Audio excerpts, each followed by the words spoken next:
So guys, in this video, we'll be learning about the VNet peering. And so normally there are two types of VNet peering that we have. One is regional peering and another is global peering. The mechanism and the process remain the same. And it's just that you should be aware about that when you have to connect VNet in the same region or you are connecting VNet between a different region. The process remain the same, mechanism remain the same, technique remain the same. You just need to understand, yes, we can do that. We can connect the regional VNet to the global VNet. Okay, so any resources that lying on in the regional VNet, if they wants to communicate anything outside the region, then yes, they can do that.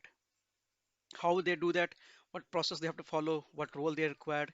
Let's start this part in this video. So let's start this video now. So now the first thing that I need to discuss about the VNet pairing in same region और subscription. यानी कि same reason के अंदर आपके जो भी virtual network हैं उनके बीच में जो कम्युनिकेशन है, उनके बीच में जो रिसोर्सेस है, एक वर्चुअल नेटवर्क के अंदर जो रिसोर्स है वो कम्युनिकेशन कैसे करते हैं. So before I start that point, सबसे इंपॉर्टेंट पॉइंट जो आपको ये हमेशा याद रखनी है कि IP address space can not overlap.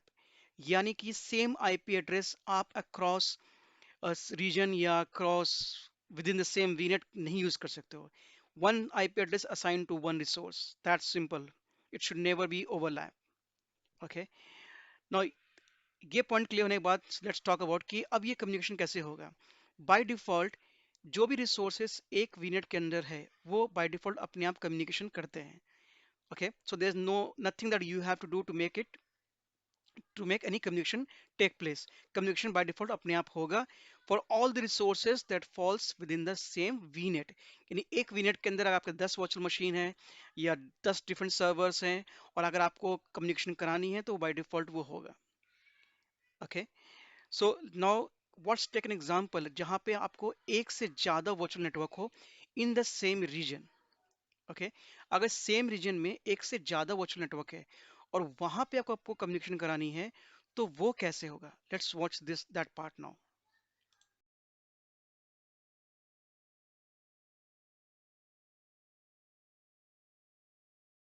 So guys as you can see कि यहाँ पे एक ईस्ट रीजन है जिसके अंदर मेरे पास एक वीनेट 1 है, एक वीनेट 2 है.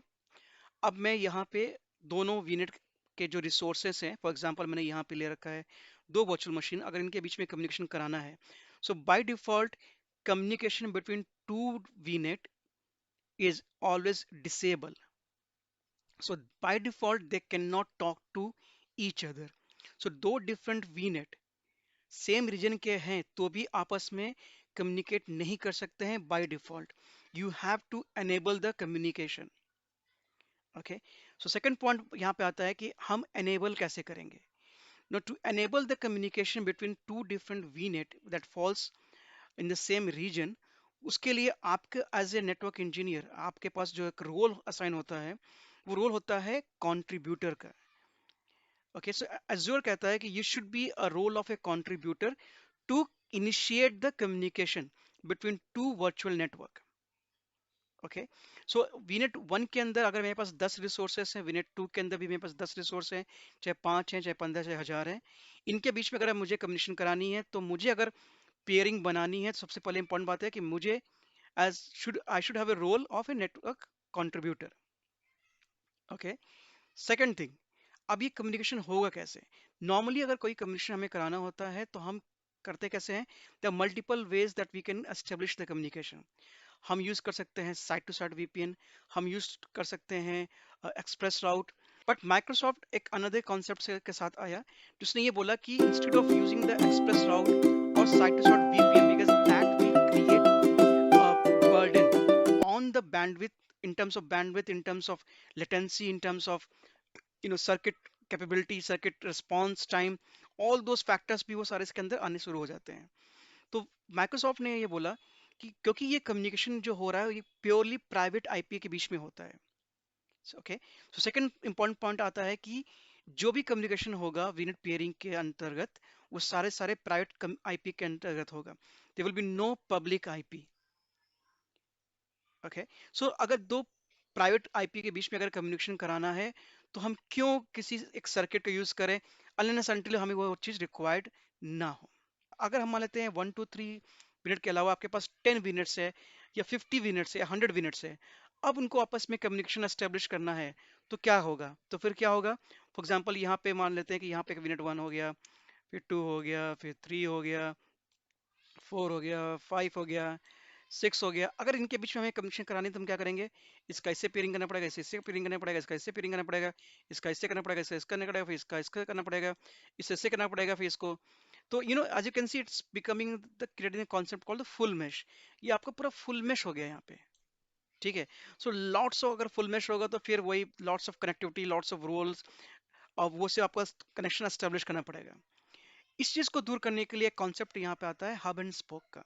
Okay, so let's start about hub and spoke concept in VNet. So all the spoke sites and the hub site, these all falls under VNet. Okay, so ये सारे एक virtual network है. Spoke 1 is also VNet 1, Spoke 2 is VNet 2, Spoke 3 is a VNet 3, and one of the virtual network I consider as a hub. Okay, now अगर ये सारे के बीच में normally जैसे अभी मैंने डिस्कस किया था कि अभी क्या होता है, normally if you have n number of VNet in your network, तो क्या होगा कि अगर सबके बीच में अगर कनेक्टिविटी करानी है तो फिर वो सारे एक फुल मेश बन जाता है। ठीक है, which is very troublesome and also difficult for the person to do the mapping of each और do the pairing of each spoke to the and though stuff. Okay, but here अब क्या होगा कि हम सारे हब एंड स्पोक कॉन्सेप्ट में क्या होगा, हम सभी स्पोक को वन बाय वन हब से पेयर कर देंगे। ठीक है, spoke one will pair to hub, spoke two and then spoke three in the same way. So हर एक आपके हब को, हर एक स्पोक को हब से हमने पेयर कर दिया, यानी कि कनेक्टिविटी एस्टेब्लिश कर दी। ओके, नाउ अगेन क्वेश्चन यहाँ पे आता है कि क्या अगर हमने ये कर दिया तो क्या स्पोक वन स्पोक टू से अब बात कर सकता है? क्योंकि वो स्पोक वन आपका हब पे आएगा, हब को पता है, और वो स्पोक टू पे भेज सकता है। क्या ऐसा हो सकता है? ऐसा नहीं हो सकता। स्पोक वन स्पोक टू या स्पोक वन स्पोक थ्री से डायरेक्टली बात नहीं कर सकता अभी भी। पर अगर हमें कराना है तो फायदा क्या हुआ इस चीज़ को करने का?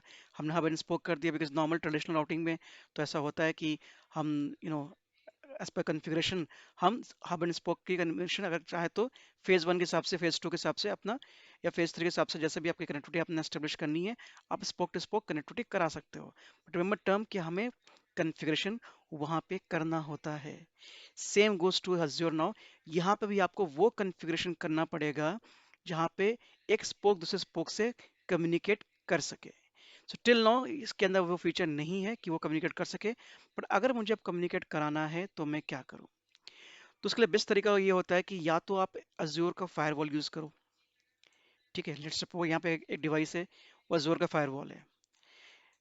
या तो Azure का फायरवॉल हो, या तो वो एक NVA हो, नेटवर्क वर्चुअल एप्लायंसेस। ठीक है, अब यहाँ पे मान लेते हैं कि मेरा ये एक डिवाइस है, विद इन हब ये एक मेरा डिवाइस है, या तो फायरवॉल है या तो एनवीए है। अब मैं क्या करूंगा, यहाँ पे करूंगा UDR, that's called the user defined routing. मैं यहाँ पे भी यूडीआर करूंगा और यहाँ पे भी यूडीआर करूंगा। ठीक है, तो जिन जिन स्पोक को दूसरे स्पोक से अगर बात करवानी है तो मुझे हर वो स्पोक का पे यूडीआर करना पड़ेगा, यानी यूजर डिफाइंड राउटिंग करना पड़ेगा। यानी कि मुझे यहाँ बताना पड़ेगा कि तुम्हारा जो नेक्स्ट हॉप है, यानी स्पोक वन को अगर कम्युनिकेट करना है स्पोक टू से, तो तुम्हारा नेक्स्ट हॉप जो है, अभी हब ना होकर के अभी तुम्हारा जो नेक्स्ट हॉप है वो ये डिवाइस है, चाहे वो फायरवॉल हो चाहे वो एनवीए हो। और इस फायरवॉल को या इस एनवीए को पता होगा कि नेक्स्ट हॉप मेरा अगर इस स्पोक से अगर आ रहा है मेरे लिए, तो मुझे कहाँ पे भेजना है। ठीक है, क्योंकि यहाँ पे भी मैं यूडीआर करूंगा। सो बाय दिस वे आप जो ट्रांजिटिव कम्युनिकेशन जो है एस्टेब्लिश अब तक नहीं हो पा रहा था, आप कर सकते हो। ठीक है, so I hope this is very clear to you कि आप हब एंड स्पोक का कॉन्सेप्ट कैसे करोगे।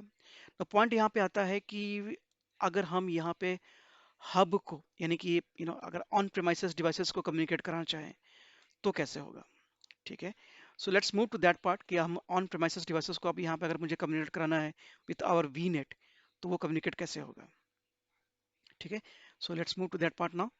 Okay, so let's connect Okay, so let's connect now with your on-premises devices with the hub and spoke, as we discussed now. So, as we have already discussed about this part where we will be connecting all the spoke sites with the hub, ठीक है, तो वो हमने already cover कर लिया है, because let me reconnect again. So ये मेरे सारे spoke जो हैं हमारे मेरे एक Azure Firewall से एक NVS से connected है। ठीक है, और उसके बाद इनकी यहाँ पे हमने यूडीआर यूज़ किया, यूजर डिफाइंड राउटिंग। अब नाउ इसके जितने भी कम्युनिकेशन है बोथ एंड पे हमने यूडीआर यूज़ किया। अब जितने भी कम्युनिकेशन है between spoke and hub will be transitive. So non transitive जो फीचर था जो कि अवेलेबल नहीं था, बिकॉज ये नॉन ट्रांजिटिव होता है एजोर के communication between the VNet, but now because of UDR हमने उसको अलाउ कर दिया। ठीक है। सो पॉइंट यहाँ पे है कि अगर हम ऑन प्रेमाइसेस को अगर कनेक्ट करना है, so as we all know on premises को कनेक्ट करने का with your cloud, with your Azure cloud, two mechanism है। Number one is side to side tunnel and number two is your express route. Okay.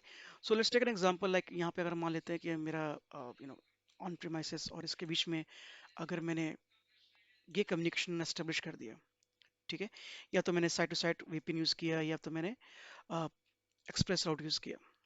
ठीक।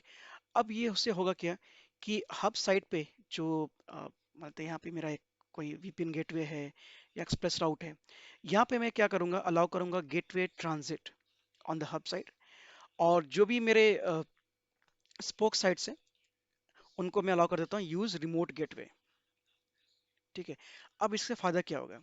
फायदा ये होगा कि अगर मेरा कोई भी रिसोर्स अगर मेरा कोई भी रिसोर्स अगर यहाँ पर बैठा हुआ है और अगर वो ऑन प्रीमाइस के किसी भी चीज़ को एक्सेस करना चाहता है डेटा सेंटर के अंदर, बिकॉज मैंने रिमोट पे स्पोक पे ऑन यूज रिमोट गेटवे को अलाउ कर रखा है फीचर को, तो ये क्या करेगा by default, it will allow the communication from this to this and from this to this and from this it will goes to the on premise applications, and same path it will follow when it has to go back to the same user. Okay, तो ये एक one of the best way है जहाँ पे हम on premises devices को connect करते हैं ऑन द वर्चुअल नेटवर्क। ठीक है, आई hope this much be clear to you. I hope guys you must like this video, and if you have any query you can mention under the comment section. See you next soon in the next video. Thank you guys, take care, bye bye.